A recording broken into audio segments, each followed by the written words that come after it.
வணக்கம் மக்களை, பாருங்க இன்றைய சமையல் வந்து சூப்பு பண்ண.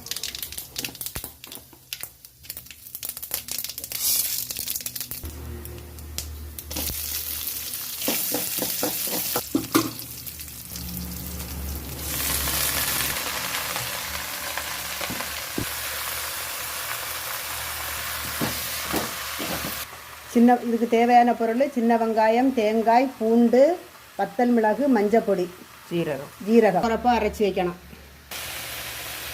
கருவேப்பிலை போடுறோம். இது வச்சு அரைச்சி வச்சுருக்க தேங்காய் அரைப்பா அதில் சேர்க்குறோம்.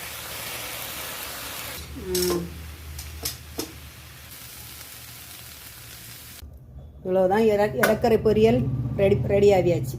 இதுபோல் நீங்களும் சமையல் பண்ணி சாப்பிட்டு பாருங்கள். சாப்பிட்டுட்டு கமெண்ட் பாக்ஸில் சொல்லுங்கள்.